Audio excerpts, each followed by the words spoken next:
Sampurasun Wadia Balad ATE official di mana wae ayana. Alhamdulillah wa syukru ala ni'amillah. Kalayan diwuwuh ku qobul anu maha agung, dibarengan ku pang ijabah anu maha kawasa. Diiring ku kadeudeuh ka Nyaah Gusti anu maha suci. Urang ayeuna dugi kadangat ayeuna masih keneh tiasa ditepang dangukeun deui dina acara anu matuh kamemet urang sadayana. Nyatana dina pagelaran dongeng Sunda jejer carita Rundayan Malati Wanci Janari. Ayeuna bagian anuka salapananya pamiarsa. Ieu dongeng mangrupikeun buah karyana Kang Ian Aditya di Palihan Rancah Ciamis. Kangge Kang Ian ngahaturkeun rewuh-nuhun laksaketik kabingahan. Rehna parantos ngawidian mamang kangge medar ieu dongeng dina kandaga ATE official ieu. Atuh sumangga kanu teu acan subscribe kantun subscribe heula. Ngarah langkung pogot sareng langkung sumanget deui ka si mamangna dina enggoning medar ieu dongengna. Nging hilap di like di komennya nu saseueur-seueurna. Lainna naon? Mamang masok bingah kitunya.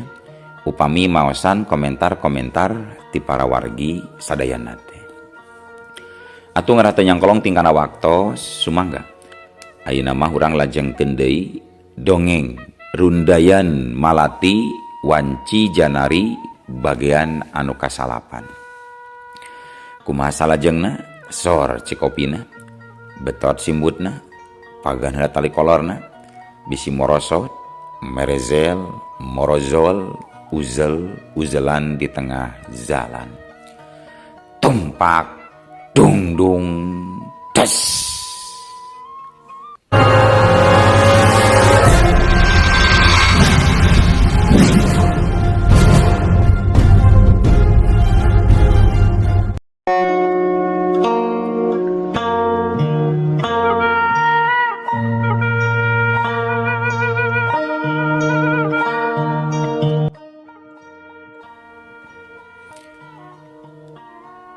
Cag urang tinggalkeun heula jang dirga anu keur sare dina luhur sofa. Ayeuna urang caturkeun di tempat sejen,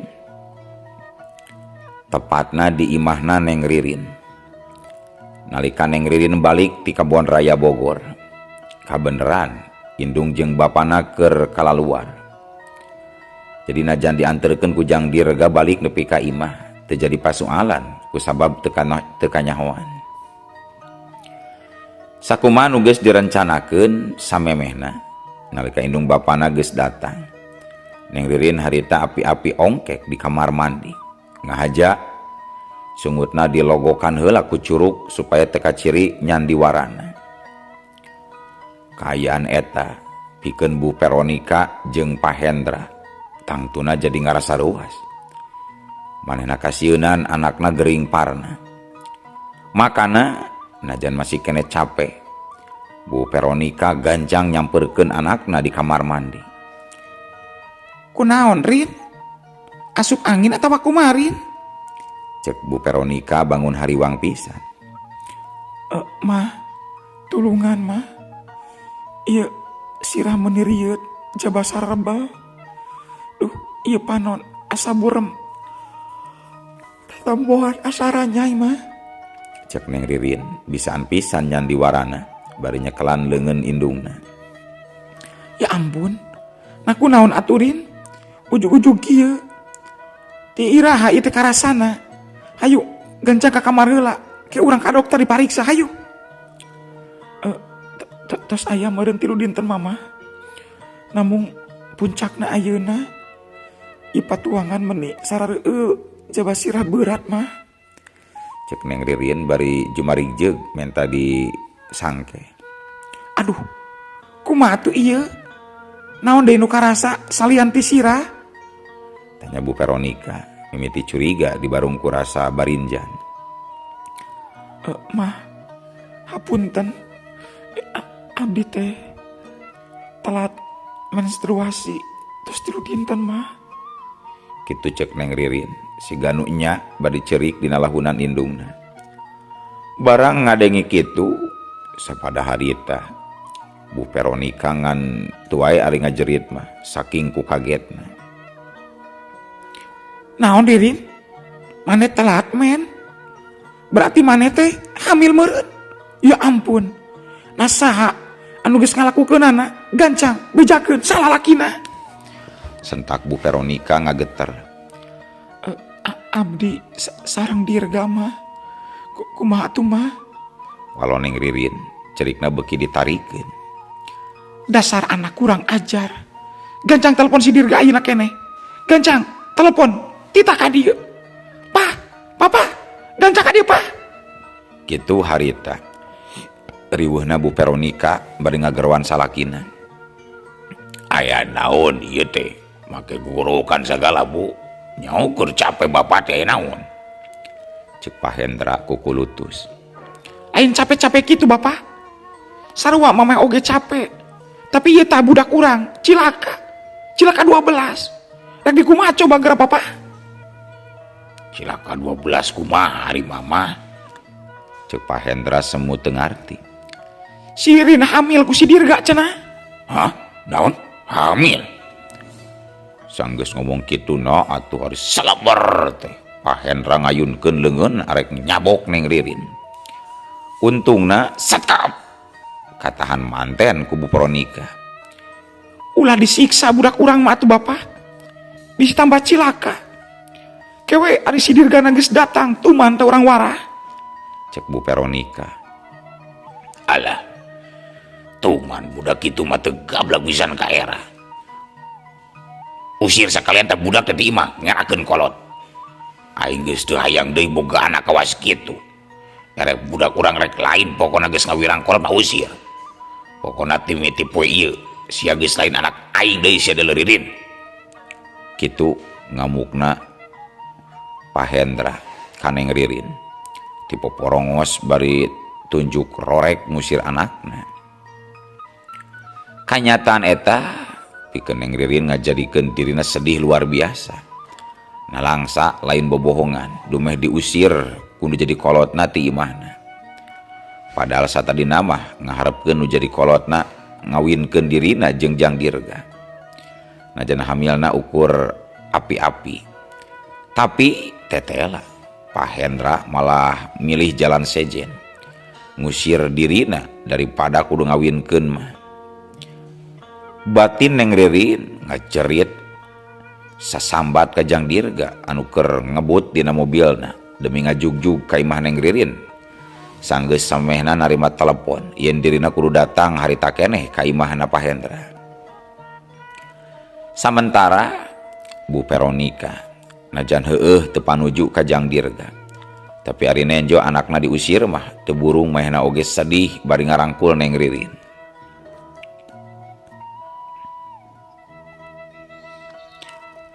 Kira-kira jam 8 peutingan di Bukit Sentul angin karasa ngagelebug hambar mawa sora sumbang lagu peuting.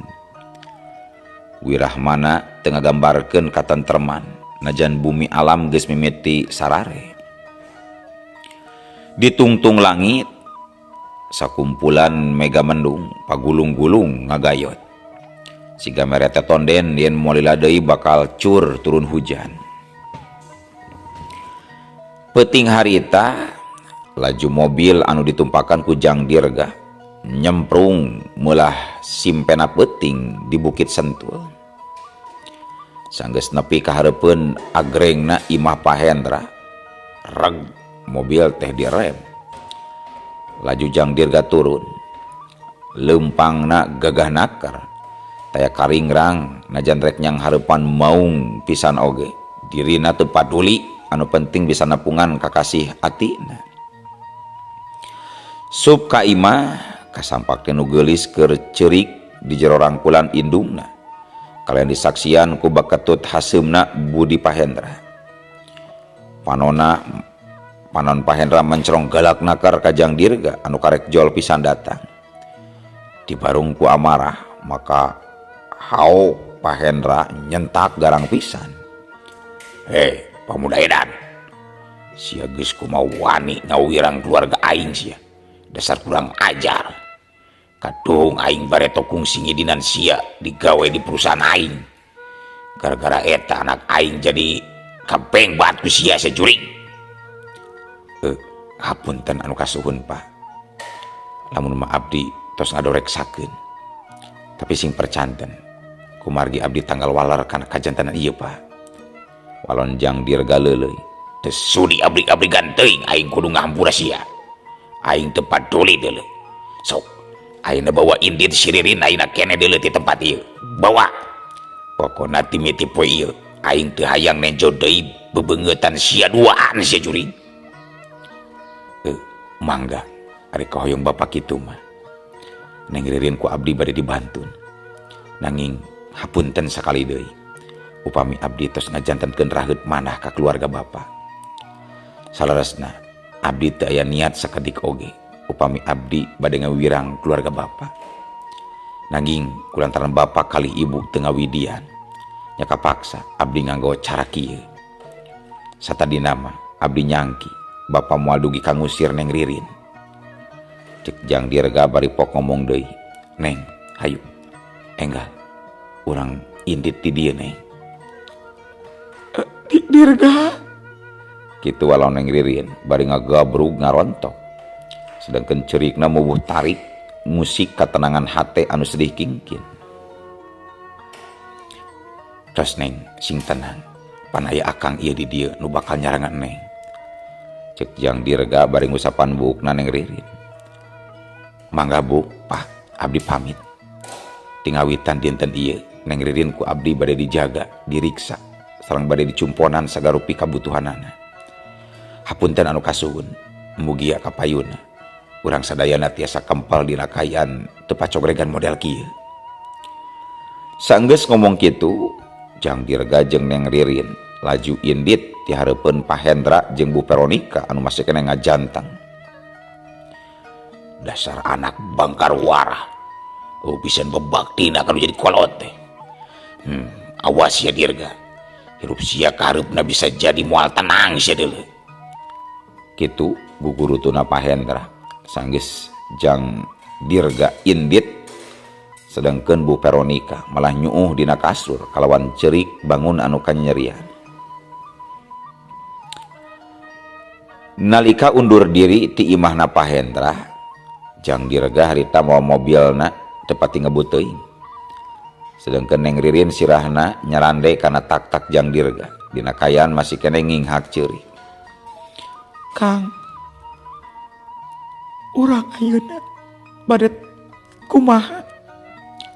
Kumargi pan misleuk meleset tina rencana urang anu awal, Kang. Tanya Neng Ririn, sabab manehna kasieun Jang Dirga sulaya dumeh rencanana gagal. Kumaha deui, iwalti urang kudu sabar heula Neng. Susuganan kapayuna ibu kalih bapa tiasa sadar kalayan ngidinan urang jatuh rami. Ari abdi kumaha, Kang? Abdi cicing di mana engke? Cek Neng Ririn nanya deui sabab ngarasa bingung. Neng mah jeung akang we di bumi. Nyaritos di mana deui atuh. Tenang, akang mah moal sulaya. Sanajan ayeuna teu ditikahkeun oge. Akang tanggung jawab karena sandang pangan adalah kasalamatan Ririn ku akang ditanggung. Sok hoyong naon asal ulah hoyong kapal we sareng kareta da hese pik mikiranana eta mah. Sanggeus dikitukeun mah Neng Ririn karek ngarasa regreg. Hate jeung pikiranna jadi tenang. Kang, bade ngawengi di bumi atanapi di hotel ayeuna. Bili akang hoyong. Goda Neng Ririn. Sedangkeun anu digodana jadi surser teu puguh rasa. Untungna Jang Dirga kuat nahan gogodana. Sanajan nya ayeuna Neng Ririn bisa disebutkeun aya dina leungeun manehna. Tapi teu kitu, kusabab can katalian ku hukum nikah. Arekso teh dirina nanggung jawab resiko pangabutuh Neng Ririn sarta kahirupanana supaya Neng Ririn bisa tentrem. Tapi ari nepi ka ngabongkar kahormatanana mah manehna ampun para alun teu wani-wani. Neng, tujuan akang ayeuna supaya Neng tenang kalawan sugema salira hirup jeung akang. Namung hapunten lamun dina prak-prakana kirang nyugemakeun kusabab kemampuan akang kawates. Tujuan akang ngajaga kahormatan Neng supaya utuh nepi ka engke jatuh rami. Sanestu hoyong tapi pantacan waktuna ayeuna mah Neng lebar. Cek Jang Dirga bari imut. Pikeun Neng Ririn nalika Jang Dirga ngomong kitu, tangtuna mangrupakeun hiji berkah sarta kabagjan luar biasa. Dumeh bisa ngapi milik pasangan hirup bersih hatena kalawan rasa tanggung jawab anu sakitu gedena. Ayeuna mah urang ngawengi di bumi akang we atunya. Hayu kumargi enjing akang aya pada malan penting pisan bilih kasiangan ke, sambung Jang Dirga. Mangga atuh abdi mangiringan kumaha saen akang. Walau Neng Ririn gancangna carita tepat wanci Janari Jang Dirga jeung Neng Ririn nepi ka Bakasi. Di harita Neng Ririn ditempatkeun di kamar utama nu panggedena, sedangkan Jang Dirga sorangan maena ngahaja sare di kamar luhur sagigireun kamar indung bapana. Ti mimiti peuting harita Neng Ririn cicing tumetep renggenek di imah Jang Dirga, dijaga diriksa dipusti-pusti seperti ngajaga taman kembang malati supaya tetap sengit sarta mekar. Hirup bareng sasuhunan sok sanajan masih kene bobogohan, tapi kilang kitu Jang Dirga teu pernah ngalakukeun hal anu can kuduna. Sabab pamadagana pengkuh kuat yen moal pernah ngajamah kahormatan Neng Ririn salagi can resmi jatuh rami. Para wargi sadayana cunduk kana waktu ninggang kana mangsa nalika poe Senen datang. Sakumanu geus direncanakeun isuk-isuk keneh Jang Dirga geus sagedangdan kulantaran poe eta aya rencana rek nuju ka Cikampek Karawang demi ngilikan pabrik motor anu rek dijieun.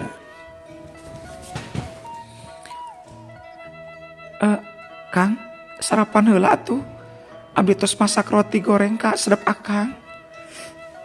Cek Neng Ririn bari nyekal leungeun kakasihna dibawa dituyun kana meja makan. Mohon mangga atuh Neng. Walon Jang Dirga bari tuluy ngahuapkeun roti kasukaanna. Neng, akang bade ka Cikampek Karawang heula nya. Bilih engke uwih rada telat kumargi pasti seueur uruskeun hapuntennya bisi bade makan masok ke makan ti heula nya. Upami tiasa mah ulah wengi teuing uwihna Kang. Abdi sok dedeupeun. Insyaallah moal atuh Neng. Pan anu ngantosan ayeuna mah di bumi janten moal lami-lami teuing. Cek Jang Dirga bari celengok teh nyium tarang Neng Ririn. Neng Ririn ukur imut kareut. Nya awas sing iatna teu waspada di jalan Kang. Ngebut-ngebut nyalak mobil nanya. Jang Dirga unggek serta ngabales ku imut. Satuluyna amitan teu poho. Samai indit Jang Dirga munjungan heula ka indung bapana minta pangdunga heula.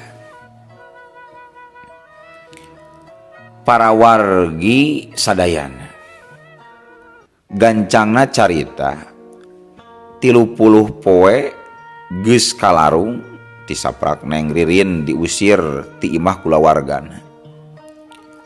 Salila eta kahirupan Jang Dirga beuki tambah nanjeur. Proyekna beuki loba. Malahan makiwari Jang Dirga nepi ka boga kantor sorangan atas idin ti pawilen. Dina hiji mangsa nalika proyek pabrik motor geus lancar operasi, Jang Dirga diutus pikeun ngahadiran undangan rapat investor di hiji hotel nu aya di kawasan Jakarta. Dina eta rapat hadir oge para investor pabrik motor lokal. Najan sabenerna motorna mah ti Cina. Tapi dumasar kana kapinteran jeung kong kalingkong para pajabat jeung anu boga pausahaan. Maka disulap ngaranna make ngaran lokal. Maklum sagala rupana ngandalkeun aseng sarta pejabatna beunang disogok. Jadi wayahna lamun salilana konsumen mah ukur dibobodo. Dina pada eta nalika aya di jero rohangan rapat, Jang Dirga meunang kahormatan pikeun muka acara sarta meunang wewenang nangtukeun kaputusan kulantaran kaasup investor panggedena anu nyekal saham meh 50% najan ukur utusan pawilen. Ngahaja Jang Dirga ditempatkeun teh di tempat panghareupna. Harita kadenge Jang Dirga anu keur biantara. Wilujeng siang kasadayana bapak-bapak, ibu-ibu anu hadir sarta dipihormat ku simkuring di acara rapat ieu. Supados teu nyangkolong teuing kana waktos henteu seueur catur tanpa bukur. Mangga ieu rapat urang kawitan we. Kitu ceuk Jang Dirga. Keantosan sakadapa kumargi pimpinan perusahaan teu acan hadir. Numutkeun wartos anjeunna kajebak macet cenah di jalan apa? Cek salah saurang pangusaha nu hadir di dinya. Sakadapan Jang Dirga siga nu bingung. Kusabab sakanyahona anu boga perusahaan motor merek lokal teh Mr. Song Hek ti Cina. Si horeng sanggeus dijelaskeun mah sanajan bener Mr. Song Hek anu boga perusahaan motorna, tapi ari di Indonesia mah ukur jadi wakil. Oh, hapunten, kumargi saketerang abdi mah pas Song Hek nu gaduhna kali ti eta sateu acana teu aya nu ngatosan ka abdi. Sing horeng pemilik perusahaan anu aslina mah urang Indonesia nya. Cek Jang Dirga bari tulis sasadu. Ngendek waktu 15 menit ti harita pantor ruang rapat kadenge aya nu ngetrokan. Satuluyna hadirin sidang rapat nangtung kabeh pikeun ngahurmat ka Big Boss. Teu lila bray panto muka barang jeung asupna saurang lalaki tengah tubuh anu make pakaian setelan jas mahal. Bukna herang disisir katukan. Paromana klimis, kumisna ipis, irungna teu pati mancung, kulitna sawo asak, sorot panona seukeut. Saterusna Wilujeng siang bapak-bapak, cek eta jalma pokna teu kabat nalika panona nenjo ka saurang pamuda anu keur nangtung bari neuteup ka dirina. Kayan di ruang rapat dumadakan jadi tegang. Hawa karasana ngadadak nyongkab panas nalika nyaho yen pamuda nu jadi wawakil ti pawilen teh musuh satru kabuyutan manehna nyaeta Jang Dirga. Dina pada eta Jang Dirga oge teu eleh rasa kagetna. Sabab teu nyangka sasongo buuk yen pamilik pabrik motor lokal anu disuntik dana ku pawilen teh tetela geuning milikna Pahendra. Rai beungeut Pahendra langsung barobah beureum. Pipina semu kembung saking ku ambekna amarahna bener-bener muncak. Rapat dibatalkeun nepi ka waktu anu teu ditangtukeun. Kajaba aya parobahan atawa si bangkar warah ieu indit di perusahaan. Cuk Pahendra bari nunjuk ka Jang Dirga. Atuh sapada harita para tamu rapat jadi kaget liwat saking. Kulantaran teu nyaho cikal bakalna antara Pahendra jeung Jang Dirga aya masalah. Kunaon Pak? Aya masalah naon ieu teh sabenerna manawi Pak? Tanya salah saurang tamu siga milu keheul kana sikap Pahendra. Pokona rapat ieu dibatalkeun. Bisa yang nyao tah si bangkar warah ngora ieu geus kawirang aing. Temal Pahendra galak naker. Disebut bangkar warah kitu pikeun Jang Dirga tangtuna teu narima. di denagat eta kapaksa mehna nyempat.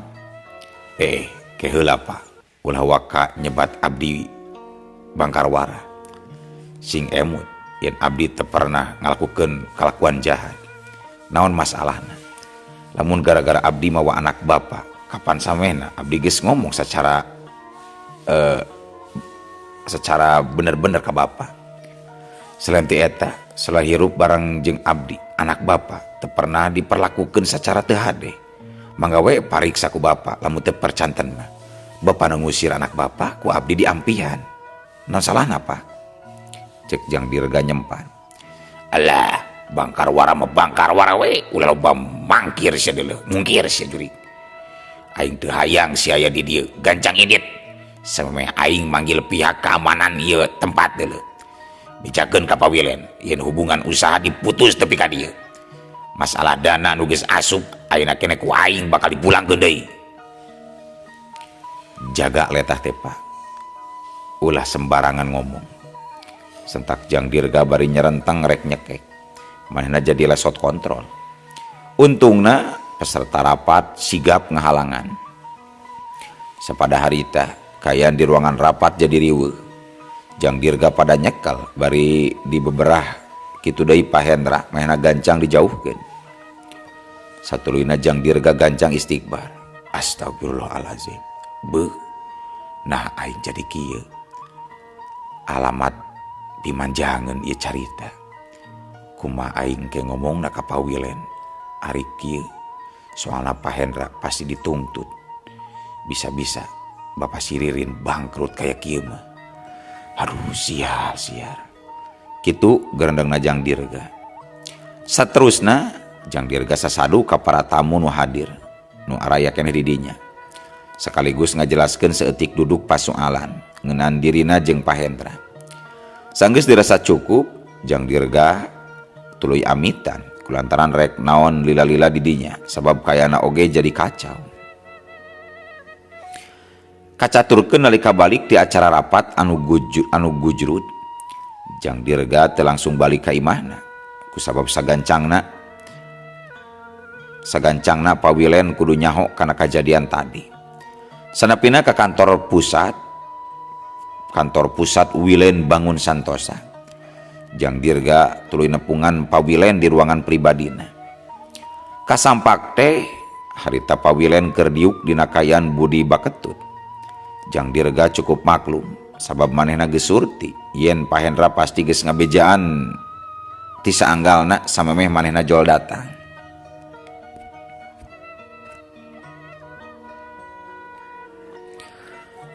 Ruangan pribadina pawilen teu siga biasana. Dangat harita mah karasana ku Jang Dirga asa jadi ngadadak sungil. Karasana keung tur geuman, lir ibarat aya di jero tempat makam karamat. Wirujeun sonten Pak. Cek Jang Dirga alon. Diuk Dirga, diuk. Bapak teu loba waktu pikeun ngomong ieu. Tembal pawilen semut tiis.